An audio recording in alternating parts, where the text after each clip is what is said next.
England کا ایک چھوٹا سا شہر ہے جس کی آبادی 5 لاکھ کے قریب ہے، وہاں 298 تقریباً 300 پبلک لائبریریاں ہیں، اور آپ کے پاس لاہور جیسے شہر میں، اتنے بڑے شہر میں صرف 6 پبلک لائبریریاں ہیں۔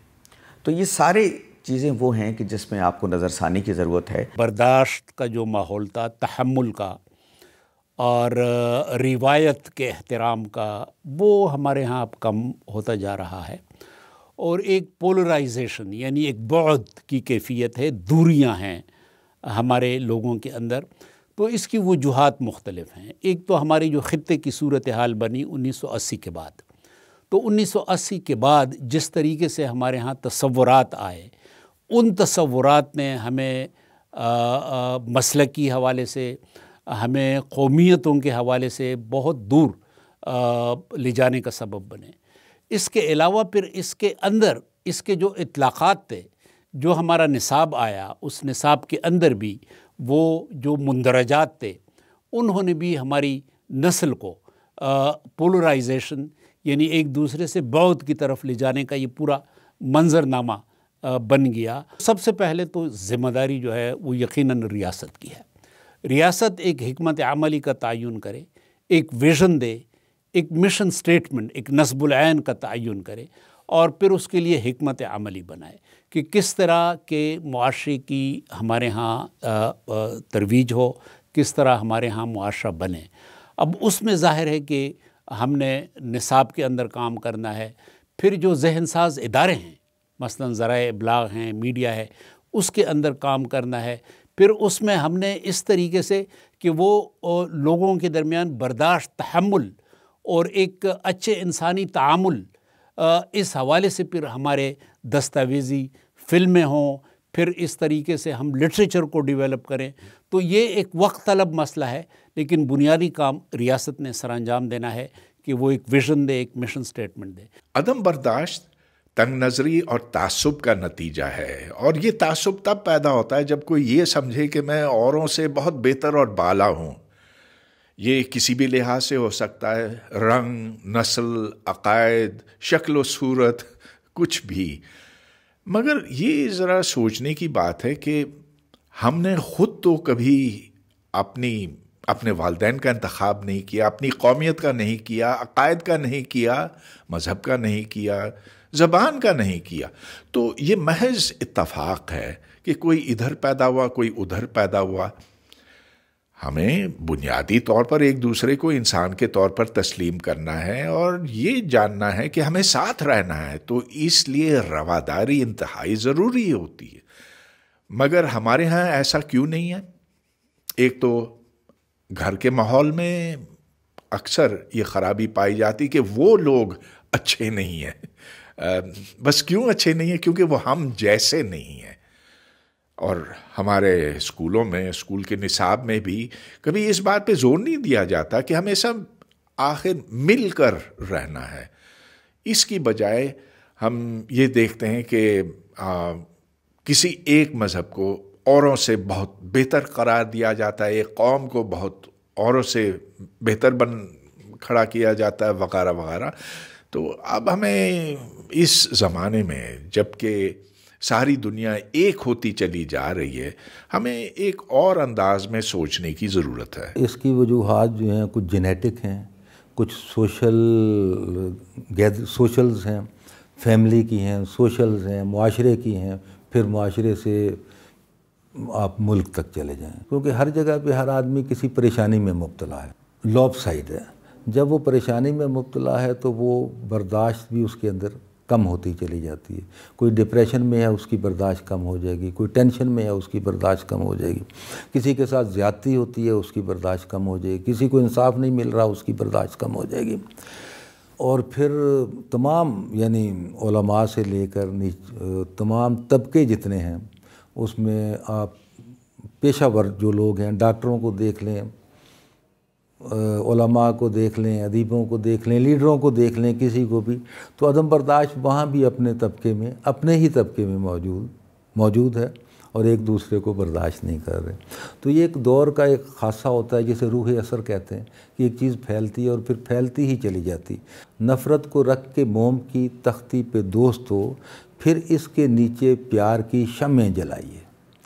تو وہ مزاج کی بات ہے کہ وہ پھر آدمی اگر دوسرے کو، اگر میں آپ کو برداشت نہیں کروں گا تو یقین کیجیے مجھے بھی کئی لوگ برداشت نہیں کریں گے، لیکن اگر میں آپ کو برداشت کروں گا تو مجھے بھی برداشت، فرض سے چلتی ہیں چیزیں، اور پھر وہ ایک دوسرے کا احترام اس میں آ جاتا ہے۔ اور جو میں نے سب سے پہلے بات کہی کہ سب سے پہلی بات یہ کہ دوسروں کو جب ہم انسان سمجھیں، اپنے جیسا انسان، تو پھر دل فقر و قناعت میں قلندر سے بڑا ہو، اور ظرف کی حد یہ کہ سمندر سے بڑا ہو، ظاہر کی بڑائی کوئی معنی نہیں رکھتی، دراصل بڑا وہ ہے جو اندر سے بڑا ہو۔ جب انسانی زندگی سے اعلیٰ اور برتر مقاصد خارج ہو جائیں تو نفسا نفسی اور انتشار پیدا ہوتا ہے، اور انتشار کے نتیجے میں افتراق بھی پیدا ہوتا ہے۔ جب انسان کا بنیادی مقصد ہی فوری نوعیت کے فائدے حاصل کرنا ہو جائے تو پھر قومی مقاصد یا لانگ ٹرم آبجیکٹیوز یا گولز جسے ہم کہتے ہیں طویل المدت مقاصد، وہ نظر سے اوجھل ہو جاتے ہیں۔ تو ایک تو یہ ہماری اپنی کوتاہی ہے کہ ہم نے اپنے معاشرے کو، اپنی نئی نسل کو خود غرضی اور نفسا نفسی سے نکالنے کے لیے کچھ ایسے اعلیٰ اور برتر مقاصد نہیں دیے جو مادی زندگی سے اعلیٰ تر ہوں، ماورا ہوں۔ اور دوسرا میں سمجھتی ہوں کہ کچھ بیرونی عناصر بھی ہیں جو اس صورتحال سے فائدہ اٹھاتے ہیں اور اشتراک کو، انتشار اور افتراق کو ہوا دیتے ہیں۔ ضرورت اس بات کی ہے کہ ہم اپنی نئی نسل کو ایک اچھا انسان بنانے کی کوشش کریں، ایک ایسا انسان جو محبت کر سکتا ہو، جو امن سے محبت رکھتا ہو، جو اپنے رشتوں سے محبت کرے، رشتوں کا احترام کرے، ان کی توقیر کرے، اور ان رشتوں میں نہ صرف اپنے ذاتی رشتے آتے ہیں بلکہ قومی رشتے بھی آتے ہیں، سماجی رشتے بھی آتے ہیں، معاشرتی رشتے بھی آتے ہیں۔ صرف تب ہم ایک بہتر معاشرہ بنا سکتے ہیں۔ اس میں سماجی اداروں کا بہت بڑا رول ہوتا ہے، اور جب ہم سماجی اداروں کی بات کرتے ہیں تو اس میں خاندان سب سے بڑا ایک سماجی ادارہ ہے، اس کے بعد سکولز، کالجز، یونیورسٹیز ہیں، پھر مذہب ایک سماجی ادارہ ہے، اور میڈیا ایک بہت بڑا سماجی ادارہ ہے۔ تو ان سارے اداروں کو ہم دیکھتے ہیں، ان کی کارکردگی کو، تو ہمیں لگتا ہے کہ ہم اپنے فرائض پورے نہیں کر رہے ہیں۔ خاندان کے اندر بھی اب پیرنٹس کے پاس اتنا ٹائم نہیں ہوتا کہ بچوں کے پاس بیٹھیں، بچوں کو آپ گیجٹس دے دیتے ہیں، اور تربیت کا وہ جو کام پہلے ہوا کرتا تھا اب باقی نہیں رہا۔ اسی طرح ایجوکیشن جو ہے وہ بھی ایک نیو لبرل ماڈل ہے جو یونیورسٹیز میں اور کالجز، اسکولز میں ہے، جہاں پہ صرف جو فوکس ہے وہ ایجوکیشن پہ ہے، اور تربیت یا ویلیوز یا اقدار جو ہیں وہ بیک برنر پہ چلی گئی ہیں۔ اسی طرح مذہب کے نام پہ آپ دیکھتے ہیں کہ سوشل میڈیا پہ دیکھ لیں، یوٹیوب پہ دیکھ لیں، مذہب کے نام پہ مختلف دکانیں کھلی ہوئی ہیں اور ایک دوسرے سے وہ لڑا رہے ہیں۔ میڈیا کو اگر ہم دیکھیں تو میڈیا میں بھی سنجیدہ موضوعات پہ بحث جو ہے وہ بہت کم ہوتی ہے۔ اگر پولیٹیکل زیادہ تر پروگرامز ہوتے ہیں، اس کے اندر بھی تو یہ وہ رول ماڈلز ہیں جو ہمارے بچے دیکھتے ہیں۔ اور میرا خیال ہے کہ ان سماجی اداروں کو چاہیے کہ یہ بہت بڑا ایک رول پلے کر سکتے ہیں یہ معاشرے میں ویلیوز کے، اور یہ اقدار جو ہیں، برداشت کے اقدار جو ہیں، ایک دوسرے کے ویوز کو سننا اور برداشت کرنا، یہ پیدا کر سکتے ہیں۔ جب آپ کو انصاف نہیں ملے گا، جب آپ کو اپنے حقوق نہیں ملیں گے، جب آئین کی علم برداری نہیں ہوگی، جب لوگوں سے محبت نہیں کی جائے گی، جب چھوٹے کے لیے اور قانون ہوگا اور بڑے کے لیے اور قانون ہوگا، اور جب اس عظیم اصول سے ہم نظریں چرا لیں گے کہ بڑائی تو صرف کردار میں ہے، گورے کو کالے پر اور عربی کو اجمی پر کوئی کسی بھی طرح کی سبقت نہیں ہے، کسی بھی طرح کی برتری نہیں ہے۔ تو یہ بہت سارے جو اسباب ہیں، اور پھر ظاہر ہے مغربی فلسفے نے ہمیں مغلوب کر لیا ہے۔ اقبال نے تو کہا تھا کہ خیرہ نہ کر سکا مجھے جلوہ دانش فرنگ، سرما ہے میری آنکھ کا خاک مدینہ و نجف۔ تو خاک مدینہ و نجف کی تو اب بات ہی نہیں رہی۔ تو یہ ساری کی پھر آبویسلی اس میں پولیٹیکل ریزنز بھی ہیں، اس میں اکنامک ریزنز بھی ہیں، اس میں جیو اسٹریٹجک ریزنز بھی ہیں، ویسی وجوہات ہیں جن کا نتیجہ یہ دہشت گردی ہے، اور اس کے نتیجے میں یہ ایک ویشیس سائیکل ہے۔ جب ایک شخص بندوق اٹھاتا ہے تو پھر دوسرا بھی اٹھائے گا، جب دوسرا اٹھائے گا تو پھر یہ سکہ رائج الوقت بن جائے گا۔ تعلیم دیں، اور تعلیم کے بعد پھر عمل کی تلقین کریں، پھر اقتصادی معاشی مسائل ختم ہوں، سیاسی سماجی انصاف ملنا چاہیے، آئین جو آئین پاکستان ہے جس کے تحت ہم زندگی گزارتے ہیں اس کی ہر شک پر عمل ہونا چاہیے. اور پھر اس سے کہیں بڑھ کر جو ڈیوائن گائیڈنس ہے ہمارے پاس، ہم خدا کو تو مانتے ہیں لیکن خدا کی نہیں مانتے، تو ہمیں گھر سے اور گھر کے باہر گلی سے، مدرسہ سے، اسکول سے، درسگاہ سے، یونیورسٹی سے، یہ ساری کی ساری جو ہے جو تربیت کے حوالے سے باتیں ہیں ان کے اوپر ذرا اصرار ہونا چاہیے، مکالمہ ہونا چاہیے. ہمیں ایک دوسرے کی بات سننے کا جو ہے حوصلہ ہونا چاہیے.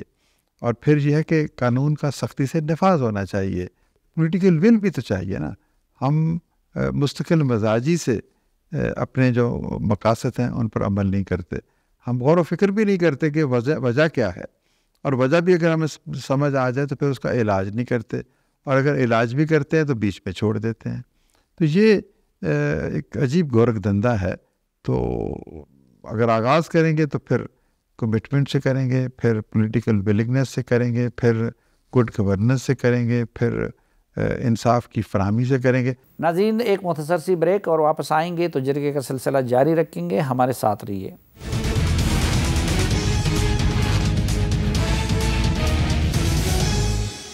ایک بار پھر خوش آمدید آپ کو جرگے میں. آج کے جرگے میں ہم اہل دانش کی زبانی یہ جاننے کی کوشش کر رہے ہیں کہ پاکستان میں انتہا پسندی اور پولرائزیشن کے اسباب کیا ہیں. ہمارا کوئی بھی نظریہ ہو، اگر ہم اس نظریے کو اپنا جنون بنا لیں گے، اپنی وحشت بنا لیں گے، اور بعض اوقات ہمارا جنون اور ہماری وحشت دہشت گردی میں ڈھل جاتی ہے، تو اس کو ہم انتہا پسندی کہیں گے. ہمیں اپنے بچوں کو صبر سکھانا ہوگا.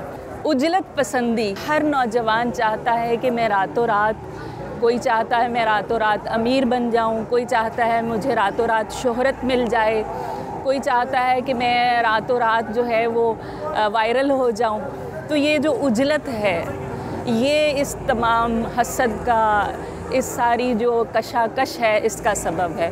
اگر ہم اپنے بچوں کو صبر کرنا سکھائیں کہ بیٹے آپ جتنا گڑ ڈالو گے اتنا میٹھا ہوگا، انہیں گڑ ڈالنا سکھائیں گے تو وہ میٹھے ہوں گے. جب تک ہم انہیں گڑ ڈالنا نہیں سکھائیں گے وہ میٹھے نہیں ہوں گے.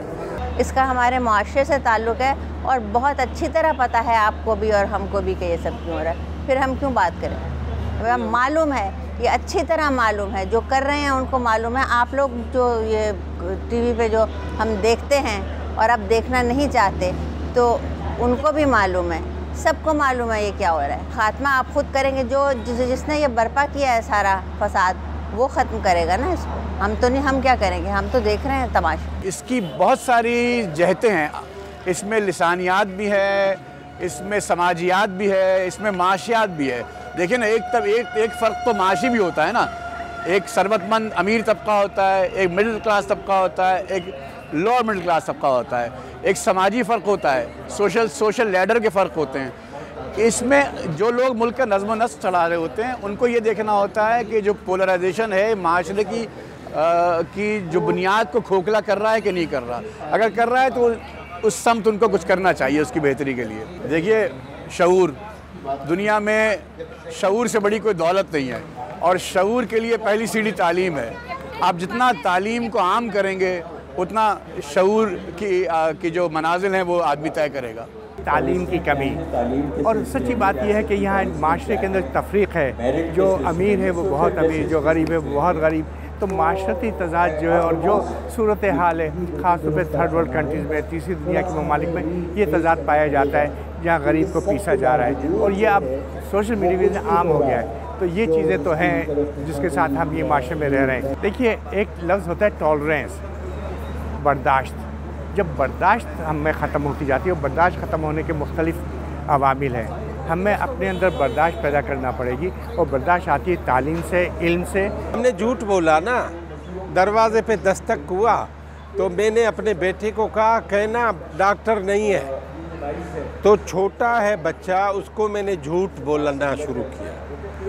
ہم نے پوری تاریخ، سر سید احمد خان کو ہم گالیاں دیتے ہیں، ٹھیک ہے، ہم گالیاں دیتے ہیں، فلاں جو غالب ہیں ان کو گالیاں دیتے ہیں، شاہ لطیف کو، سچل کو، کلندر کو، فلاں کو، فلاں کو، فلاں کو.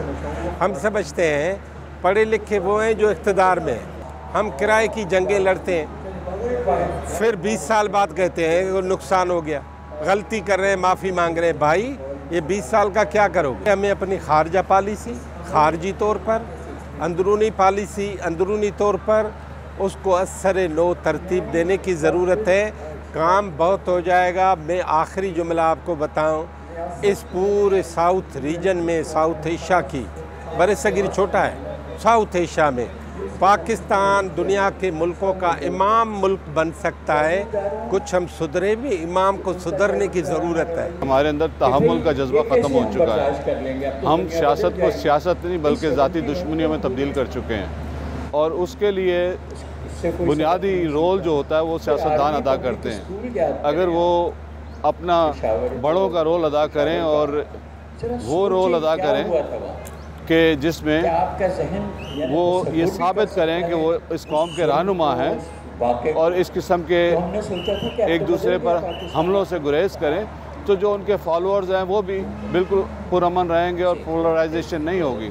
لیکن اگر اعلیٰ سطح پر ہمارے سیاسی لیڈران جو ہیں وہ پولرائز ہو جائیں گے تو قوم خود بخود ہو جائے گی۔ ریاست کی ایسی پالیسیز رہی ہیں جنہوں نے سماج کو منقسم کیا ہے، تقسیم کیا ہے سماج کو، مگر اب سماج منقسم ہو گیا ہے اور عدم رواداری کا شکار ہے، اور ظاہر ہے اس کو دور کیسے کیا جائے یہ زیادہ بڑا مسئلہ ہے۔ اس کا تدارک کیسے ممکن ہو، اور اس کا تدارک علم و ادب اور فنون کی ترویج اور ان کے فروغ سے ہی ممکن ہے، مکالمے کے فروغ سے ممکن ہے۔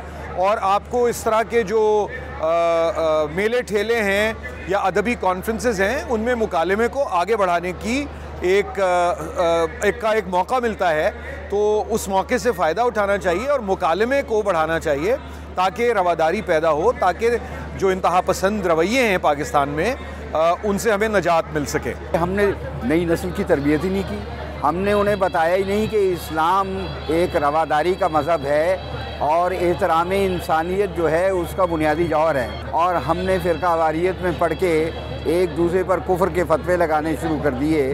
تو اس کا مطلب یہی ہوا نا جی کہ ہمارے نظام تعلیم میں ایک ایسی تنگ نظری آ گئی جس کے نتیجے میں یہ سارا فساد پیدا ہوا۔ کوئی بھی قوم اس وقت تک ترقی کی منزلیں طے نہیں کر سکتی اور وہ وحدت پیدا نہیں کر سکتی جسے ہم امت واحدہ سے تعبیر کرتے ہیں۔ اور یہ معاملہ صرف امت واحدہ تک نہیں ہے، پوری نوع انسانی کے ساتھ ہمارا ایک رویہ جو ہونا چاہیے وہ احترام کا ہونا چاہیے۔ ہمارے معاشرے کا بنیادی خامی ہے، کرپشن ہے، جہالت ہے، بے روزگاری ہے اور غربت ہے۔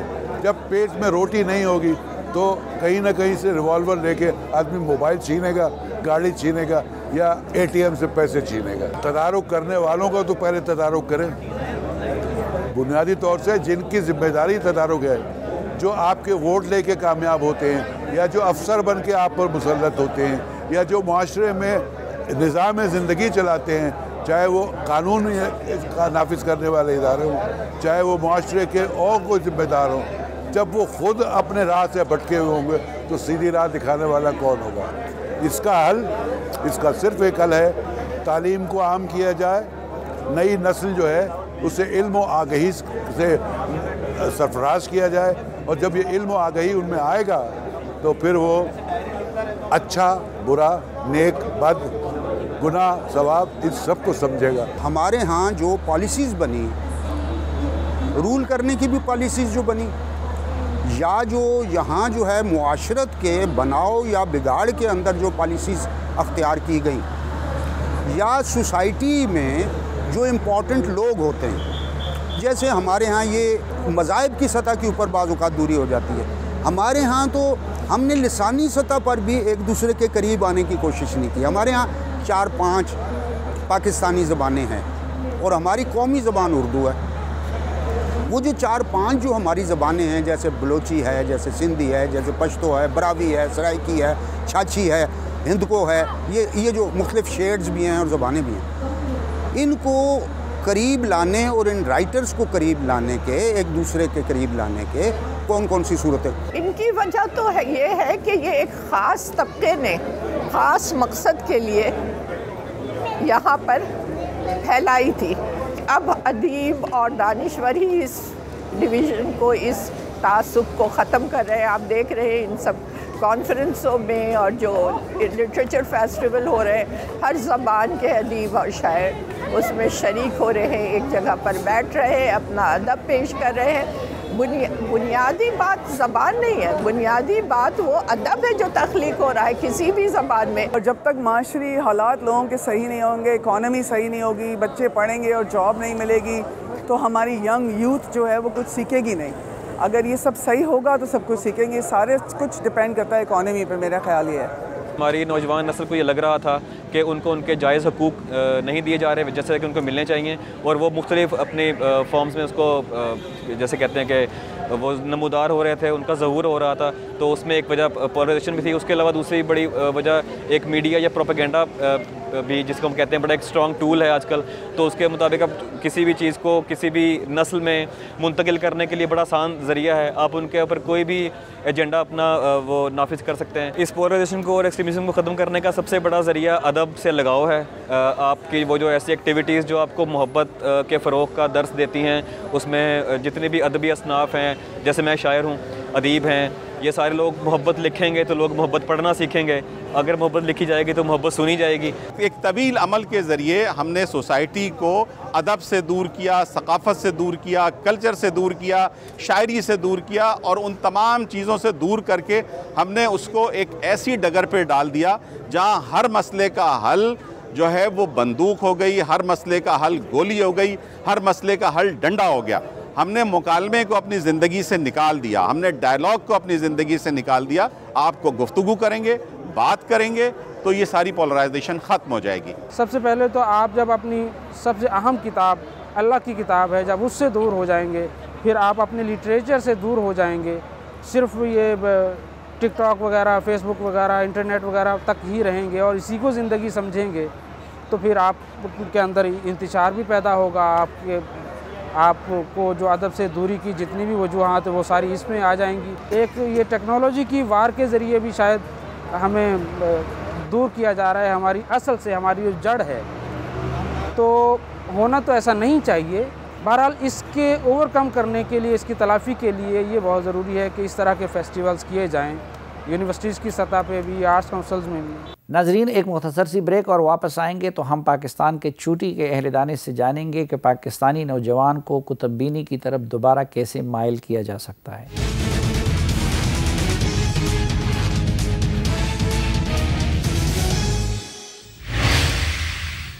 ایک بار پھر خوش آمدید آپ کو جرگے میں۔ ناظرین، ہم نے پاکستان کے چوٹی کے اہل دانش کے سامنے یہ سوال بھی رکھا کہ پاکستان کی نوجوان نسل کو دوبارہ باادب کیسے بنایا جا سکتا ہے اور ان کو کتب بینی کی طرف کیسے مائل کیا جا سکتا ہے۔ اس کے جواب میں وہ کیا فرماتے ہیں، آئیے ان کی زبانی سنتے ہیں۔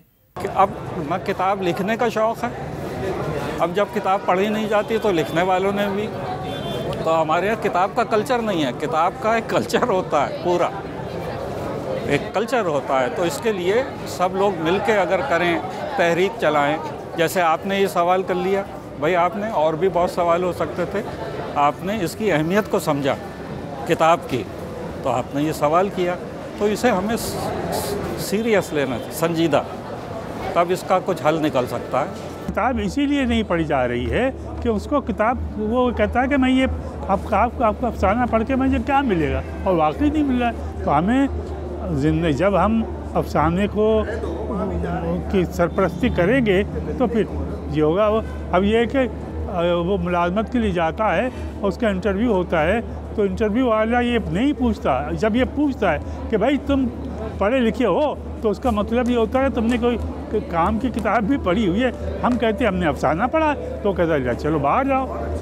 ہم کہتے ہیں ہم نے شاعری پڑھی، تو کہتا وہ اس سے یہ تو irrelevant بات ہے، تم شاعر آدمی میرا کام کیسے کرو؟ تو یہ ہمیں واپس لینا سے پڑیں گے۔ اس زبان کا مسئلہ نہیں ہے، تعلیم اردو میں بھی بہت معیاری فراہم کی جا سکتی ہے، اس سے بھی زیادہ، اگر سب چیزیں ٹھیک ہو جائیں۔ جب آپ دیں گے ہی نہیں وہ ساری سہولتیں اور وہ واضح طور پہ نظر آ رہا ہے، تو پھر کس طرح حل ہوگا؟ یہ تو خود حل کرنے والے مسئلے ہیں۔ دیکھیے، یہ تو ایک جد و جہد ہے جو ہم کو کرنا ہے، اور بچوں کی کتابیں، ہم تو اپنے بچپن میں ایک چھوٹی سی محلے میں لائبریری ہوتی تھی اور ایک آنے پہ کتاب مل جاتی تھی، اور ہم کوشش کرتے تھے